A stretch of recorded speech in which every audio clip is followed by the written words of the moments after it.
Throughout seasons 11 and 12, in place of traditional VG level reworks like the ones we had on Dr. Mundo, Volibear Fiddlesticks, and so on, a lot more focus was placed on smaller scale yet meaningful changes to older champions' gameplay as a way to modernize their design while maintaining their current abilities and experience. These mid-scope updates, as Riot likes to call them, aim to reshape champions and give them a suitable strategic place in the game by figuring out if there's a healthier way to take their existing playstyle and just rearrange the puzzle pieces or better allocate their power budget around for more well-rounded gameplay. While not as high profile as new releases or full VGUs, mid-scope updates have occurred several times in the past year, retrofitting a lot of champions with one-dimensional or outdated gameplay to be more sustainable. And you guys know me, I'm a big fan of reworks. I've always espoused the idea that it would be more prudent for League, even if it's not the most financially sound choice, to halt all new champion development and breathe new life into outdated ones. So it's refreshing to see these updates, and I want to talk about them for a bit. Today let's go through mid-scope updates and how they're honestly doing a pretty good job at them in my opinion. Just a moment though before we continue, I'm back with one of my favorite sponsors, Opera GX. They were my first sponsor way back in early 2021 and it's great to be working with them again.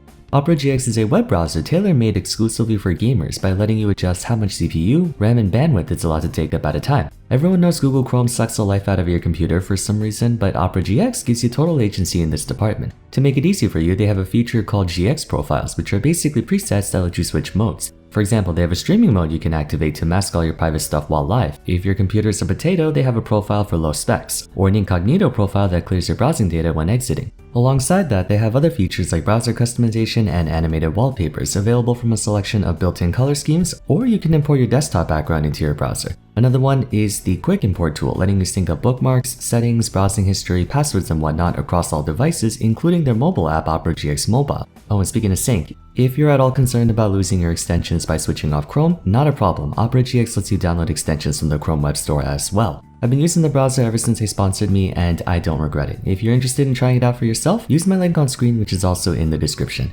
Always a pleasure to be working with Opera, but for now let's get back to the video. The change in direction towards mid-scopes was thrown around during early 2020 when Wukong underwent a series of theoretical reworks to alter his overall experience. Everyone more or less agreed that his kit by design was serviceable. He was intended to be a diver, someone who charges headfirst into the enemy team to exert as much damage as possible while having good overall solo pressure. The only problem was that because of the way his abilities were formatted to be one-and-doners, he was used more often as an assassin rather than a bruiser. So they funneled out a lot of upfront burst and gave him better sustained damage, durability, and teamfight pressure. Ever since, his gradually declining popularity went back up to fit comfortably in the 5 to 10 percentile. By all accounts, it was a successful venture, albeit with some growing pains. Emboldened by this, Riot would move on to tackle other candidates who were more or less usable but stood to benefit from a few touch-ups. Tahm Kench was one of them, receiving a mid-scope update in June of 2021, making him less of a cheesy stat checker and get out of jail free support and someone with a bit more capacity for making plays and playing in solo lanes. Again, just like Wukong, they may have been overly generous with his numbers, but I think we can all agree that the current Tahm Kench is nowhere near as degenerate as the old one, even though many of us probably still hate him.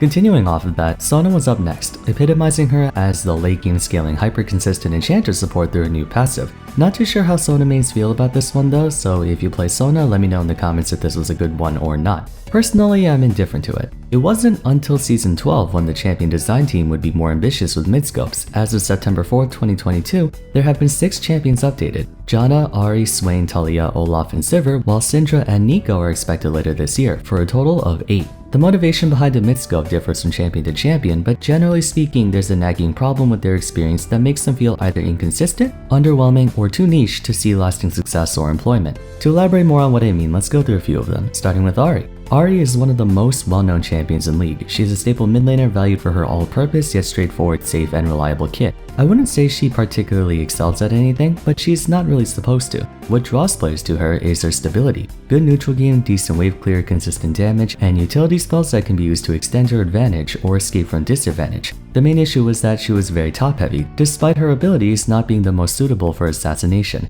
Not that she couldn't assassinate, but she lacks that rush-down insta-kill pressure you would expect from an assassin. In a way, Ahri had the same sort of issue as Wukong. After exhausting her 3 dashes from Spirit Rush, most of her threat capacity was gone, just like how Wukong gassed out after burning his W and ultimate. So to improve her uptime in battle, Spirit Rush was given a clause where it would replenish one of its dashes upon scoring a takedown, letting her potentially get up to 8 dashes in a single fight. Normally, I'm not a fan of doling out reset mechanics, but in her case, it was very much appreciated. The extra dashes give her a skill expressive way to continue the fight instead of being completely vulnerable.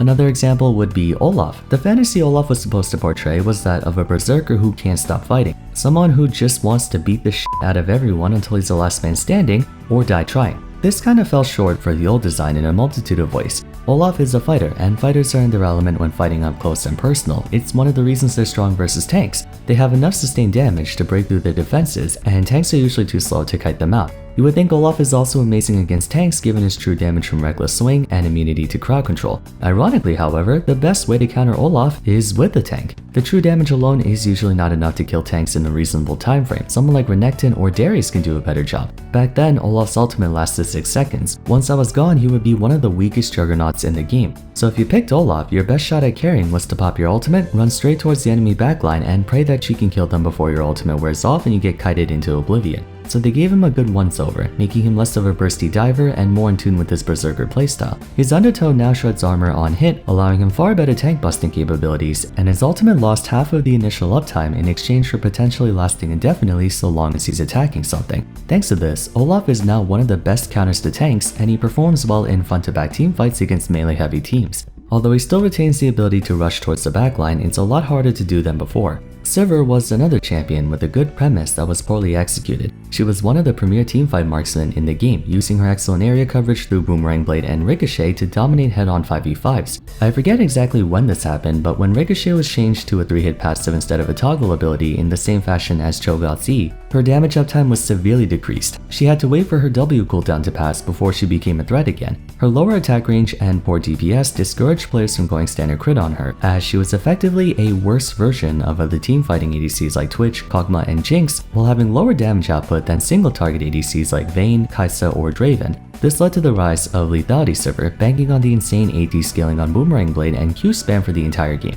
Wasn't a very interactive playstyle, but it was the only viable one she had. So they sought to bring back her uptime by reducing the flat AD scaling on her Q but giving it crit scaling, and they changed her W from a 3-hit active into a buff, letting her throw way more than 3 attacks. On top of that, while her ultimate is active, she gains a Navori Quick Blades type effect, and she can extend the duration of said ultimate on takedowns. Starting to notice a pattern here, right? Alongside their core gameplay alterations to better suit their abilities, these mid-scope updates were granting them more uptime in combat so long as they were engaged in the fight. In a way, they were all given some form of reset or extension mechanic to make them last from the start of the fight until the end of it. Talia and Swain received a similar change too. Talia always felt awkward to play because she wasn't allowed to stay in one place as a result of using up the rocks in a circular area, and there was no workaround for it. Considering it was her only readily available damage, placing a hard cap on it like that was the source of a lot of her gameplay issues. So they axed it completely and made it so attacking in the same general area actually made her stronger, not weaker, which is a good thing. Talia is a battle mage, a control mage to be specific. These people are the embodiment of "this is my friend zone, you get caught in here, you die."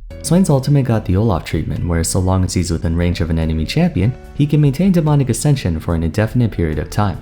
Syndra and Neeko are up next. Syndra was always a tricky one to figure out. By and large, she's a burst mage. Her ultimate used to be one of the most notorious one-shot ults in the game for being point and click and dealing an immense amount of damage if you had enough orbs set up. But she wasn't like other one-and-done burst mages. The extra dark spheres from her ultimate could then be manipulated further, such as using her ultimate to get spheres everywhere then scatter the weak to hit the entire enemy team. We see it more consistently done in pro play. If the trend continues, we can hypothesize those two will have their current abilities redesigned to include a skill-expressive way of extending their uptime in combat, and likely throw in supplementary quality of life buffs like how they added the armor shred on Olaf's Undertow or the stun on Talia's Unraveled Earth. This might just be out of consideration for the durability update, causing fights to last longer now that people aren't getting one-shot as easily, but I'm not too certain about that. The sentiment behind longer uptime was present in Wukong, Tankkench, and Sona, yet they were updated well before 12.10. I don't think it's a coincidence that all mid-scope updates were headed in this direction either. Two noticeable differences between new champions and old ones are the number of options they have and their uptime. Modern releases can perform in more situations and for a longer period of time, maintaining a constant presence throughout a game and only dropping in pressure if the player using them doesn't take full advantage of their strengths. In contrast, older champions are very one-note, with abilities that lack the same kind of nuance. They can compete with the rest of the cast, however, the absence of option coverage makes them more prone to falling out of relevance. Champions like Garen, Tryndamere, and Annie don't have the same consistent pressure ceiling as Yone, Viego, and Vex, or in layman's terms, they're not 200 years enough. Players are noticing this, and have gradually phased out those older champions and replaced them with new ones. Why bother playing someone who's all dried up after one round when you can play someone who can go for several rounds? I just realized I probably shouldn't finish the rest of that sentence. Poor choice of words. Whatever, you get the idea. This is both good and bad implications. It's good in the sense that mid-scope updates have produced amazing results for its recipients across the board. Ari, Janna, Talia, Olaf, Sivir, they're being used a lot now, especially compared to before. So there's ample proof of the success of these smaller scale reworks. On the flip side, it's bad in the sense that it's a turning point for the game's future. It's clear that new entries are pushing the envelope on what a champion is capable of, leaving those who can't at least match that new benchmark to fall to the wayside. Granted, it's been occurring for longer than mid-scopes were conceived. The whole point of VGUs was to reinstitute horribly outdated champions in a modernized way, but the pace at which it was occurring was slow enough to where the status quo experienced hardly any change. Now that many champions, some very old and some more recent, are on the radar for mid-scopes, that means we're starting to enter a new age where overloaded kits are becoming the norm. Not trying to sound like a doomer, I'm not saying that's explicitly a bad thing, but we're definitely getting to a point where champions nowadays can do a lot more stuff than they could before, and that blurs the line between a healthy and broken design. With more stuff in a champion's kit, that means more difficulties in balancing them, more ways they could potentially become overpowered, and in the long term, it might frustrate players. I think I can speak for most of us when I say that the idea of having 2 bans per person instead of 1 is sounding more appealing by the day. There are too many targets for bans now. The problem with overloaded champions is that they run the risk of having no major exploitable weakness. For example, the assassin class is known for dispatching isolated targets and tends to struggle against enemies who can stay close together. Then you have Kiana and Yone, 2 assassins who can wipe out entire teams just as easily as they can one person. A marksman's best asset is their range, providing them with just enough space to keep away from danger and exert their own pressure at the same time. Then you have Samira, who actually wants to dive headfirst into the enemy team, or Kaisa, who can assassinate the enemy backline in the right conditions. Seeing older champions be granted the same privileges has me concerned. While they've done nothing but good for the target champions in regards to restoring their place in the meta, almost all of them had to get nerfed once or twice. When Wukong was reworked, he had something like a 54% win rate. Janna was so ridiculous they were playing her top lane. Max even made a video on that. Olaf was overtuned to hell for a few months. Fortunately, after some token rebalancing, they've been leveled down. But even if it's only for a patch or two, they essentially have a chokehold on the meta and become instant pick ban in solo queue, requiring players to be wary of them in addition to the other 200 years champions. That being said, if we're going down this path no matter what, the mid-scopes are fantastic for the game. The video's title is How Mid-Scope Updates Are Saving Old Champions, and despite sounding negative for the past few minutes, I think this is the best thing Riot has done all season. They're finally pulling the trigger on updating old champions to have the same bells and whistles as new ones. Is the low-key power creeping the game? Kind of, but it's a necessary evil if you want to maintain consistent opportunity for the entire cast. If nothing else, it proves something important. The majority of struggling champions don't actually need full relaunches like Udyr just recently. They can retain their existing identity and simply reallocate their attributes or power budget around. They might just be missing a quality of life element that greatly enhances their usability without drastically affecting their performance, just like how they gave Ahri more dashes on takedown.